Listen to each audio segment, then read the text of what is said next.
Hello students, welcome to another class of Income Tax Law and Practice with me Adela Samuel, Head Department of Accounting and Finance. So in today's class we are going to deal with the topic residential status of an individual. So in the last class I think we have discussed about what are the different types of residential status of an individual. So we'll brush up on that and then we'll go into the sums. Residential status, there are three types of status for a person. Number one is ordinary resident. Number two is not ordinary resident. And number three is non-resident. So who is an ordinary resident?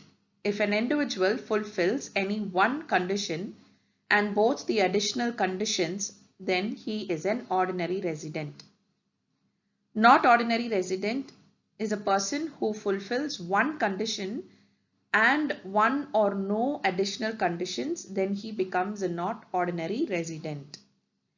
If he is a non-resident, in that case, he does not satisfy or fulfill any condition or additional conditions. So he becomes a non-resident. These are the three types of residential status of an individual.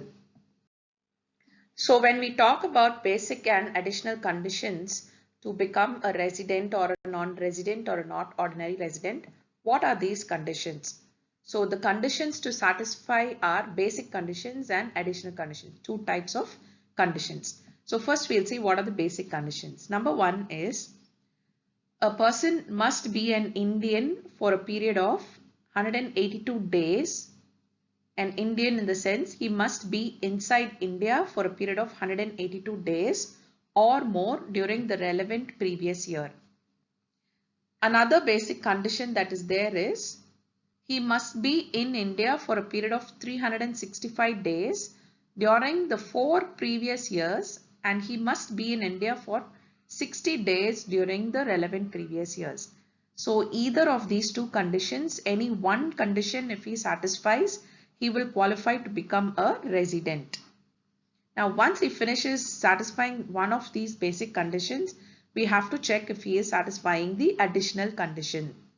So what are the additional conditions? Number one, he should be a resident in India at least 2 out of 10 years immediately preceding the current previous year. He should be a resident for at least 2 years in India. So that is the first condition. Second condition is he should have stayed in India for 730 days or more during the 7 years preceding the previous year.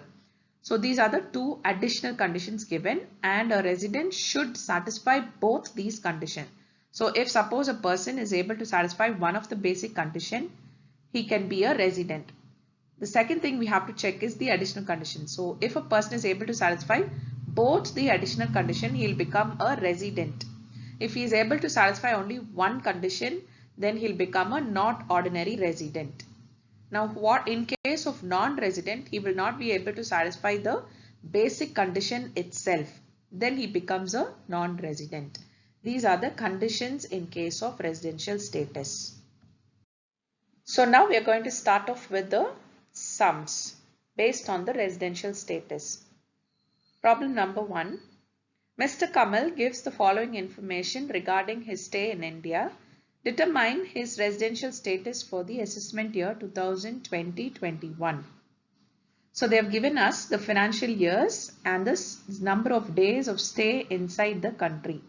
So from financial year 14-15 till the previous year 2019-20, how many days he has stayed in India is given to us in this sum. So we need to calculate and see if Mr. Kamal fits into the basic conditions and the additional conditions. So when we take Mr. Kamal's case, first we have to see if he is able to satisfy the basic conditions. The first basic condition is that he must be in India for a period of 182 days or more during the relevant previous year. So in the year 2019-20, according to our sum, he has been in India for a period of 132 days only. He doesn't satisfy the first condition. He should be in India for 182 days, but he is in India for 132 days only. So the first basic condition is not being satisfied. When you come to the second basic condition, it says he must be in India for a period of 365 days during the 4 previous years, and he must be in India for 60 days during the relevant previous year. So the second part of the second condition is that he should be in India for 60 days in the relevant previous year, which will be satisfied because he is staying in India for 132 days. And the other part of the second condition is that he should be in India for 365 days in the 4 previous years. So if you take the 4 previous years, in 2019-20 he is in India for 132 days. Add the next previous year, 2018-19, he is in India for 145 days. Then the previous year is 200 days he is there in India, and the next 4th year is 550 days he is staying in India. So the previous 4 years, if you add all the days that he stayed in India, it's coming up to 520 days. So that means the 365 days condition in the 4 years is being satisfied. So he is able to, Mr. Kamal is able to satisfy the second basic condition. That means he can qualify as a resident. Now we have to understand if he is a non-resident or he is he is a not ordinary resident or a ordinary resident. So we have to check if he is able to satisfy the additional conditions. So the first additional condition is that he should be a resident in India at least for 2 years out of 10 years immediately preceding the current previous year. I think he is able to satisfy that because this year he is able to satisfy, he is a resident. The previous year 145 days, but if you calculate the previous years again, he is able to satisfy the second condition, second basic condition. Therefore, he can be a resident. And in the year 2017-18, he is staying in India for 200 days. That means he is able to satisfy the first basic condition, that is 182 days. So he is able to he is a resident of India for 2 years out of 10 years. So the first basic condition is being satisfied. When you come to the second basic condition, it says he should be in India for 730 days or more during the 7 years preceding the relevant previous year. He should be in India for 730 days in the relevant previous year. So if you add all the years of stay in India, it comes around 802 days. So 132 plus 145 plus 250, 125 and 150 days he is staying in India, which is given to you in the sum. So it comes around 802 days. For 6 years itself, it comes around 802 days. That means he is qualifying for the second additional condition also. And so with all these conditions being satisfied, we can conclude and say Mr. Kamal has fulfilled one of the basic conditions and both the additional conditions, and hence he is considered as an ordinary resident.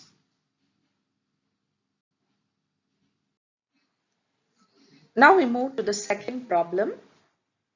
Mr. Laurel, an American citizen, comes to India for the first time in 25 years on June 15, 2019. On October 20th, 2019, he leaves India to Japan. Decide his residential status. Okay, so what we need to do first is to find out whether he is able to satisfy the basic conditions and additional conditions. So when you come to the solution, first we have to see basic conditions. So there are two conditions, as I told you. He must be in India for a period of 182 days or more during the relevant previous year. So first we have to check how many days he is staying in India. So in our sum they say that first time he is coming to India on June 15th.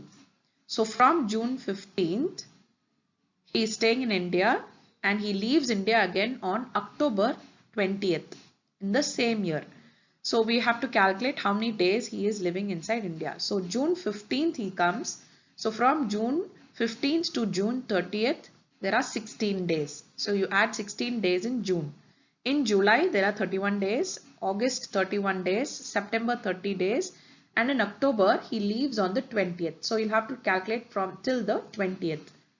The day he leaves also you'll have to take. So 20th till 20th October. So if you add these days, it comes around 128 days. That means the first condition of 182 days is not being satisfied. So he is in India for only 182 days. So he is not a resident according to the first condition. Second condition, it says he must be in India for 365 days during the 4 previous years. He is coming to India in this sum only for the first time in 25 years. That means the previous 4 years he was not in India at all. That means he cannot satisfy the second condition. So since both the basic conditions are not satisfied, we can assume that he is considered as a non-resident. Next up, we have sum number 3.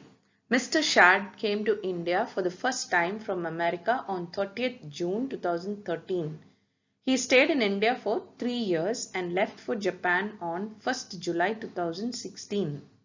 He returned to India on 1st April 2017 and remained in India till 31st March 2019 when he went back to America. He again came to India taking an employment with an American company on 21st January 2020. What is his residential status for the previous year 2019-20? So if you have a sum like this where there are so many dates involved, you will have to first make a note of what are the dates that you have to see. Okay, so calculation of number of days in India. Mr. Shad came to India thrice and he is staying in India according to the following. So first we start off with 30th June 2013 where he is coming to India for the first time. So 30th June 2013 he is coming in. He is staying inside India for 3 years and he is leaving on 1st of July 2016. Then again he is coming back into India on the 1st of April 2017 and staying till 31st of March 2019. And then he goes away to America. Then again on the for the third time he's coming back inside India on 21st of January 2020 and he's staying back in India. So for our relevant year, for the current relevant year 2019-20, how many days he is staying is what we have to calculate. So according to this sum, it says that he is staying inside India from 21st of January 2020 to 31st of March 2020. That is our current previous year. For our calculation, we have to take that current previous year first.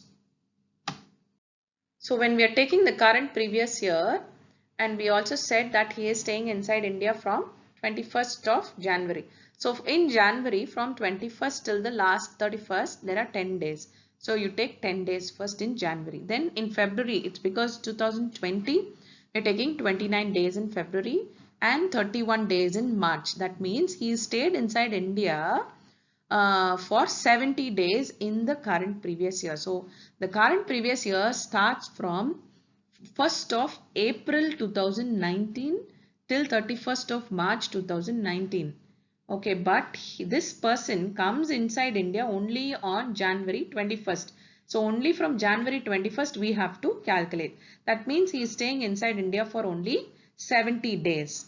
So if you take the basic condition which says 182 days or more in the relevant previous year, that means he cannot satisfy this condition. The first basic condition, 182 days, is not being satisfied. We have to check if he is going to satisfy the second condition, which is 365 days in the previous 4 years and 60 days during the relevant previous year. So when you take the second basic condition, he is able to satisfy the 60 days condition because now, as we have seen, he is staying inside India for 70 days. So 70 days he is there in India. So second basic condition, half is fulfilled. Now we have to check in the 4 previous years how many days he is able to satisfy. So we'll take the calculation for number of days in India in the preceding 4 previous years. So from 2018-19, he is staying the entire year. From 1st of April to 31st of March 2019, the entire year he is staying in India. Again, if you take 17-18 year, the entire year he is staying inside India. In the year 2016-17, if you see, he is staying inside India from 1st of April 2016 to 1st of July 2016. So that comes around 92 days. And from in the year 15-16, from 1st of April 2015 to 31st of March 2016, he is there in India for 365 days. So it comes up to 1187 days stay inside India. So in India, he is staying for 1187 days in the relevant 4 previous years. Okay, so we can say obviously for the 4 previous years he is staying more than 365 days. So the second basic condition is being satisfied by him. First basic condition is not satisfied. Second basic condition is fully satisfied. So we can say that he is a resident of the country. So coming to the additional conditions, the 2 conditions that we need to see are if he is a resident for more than 2 years out of the 10 previous years. So that he is able to satisfy. We've already seen the number of days he is staying inside India. 2 years he is staying in India. So we can say that the first condition is satisfied. Coming to the second condition, they say that he should be in India for 730 days out of the 7 previous years. So he is in the 4 years itself, he is staying more than 1000 days. So this second condition is also being satisfied.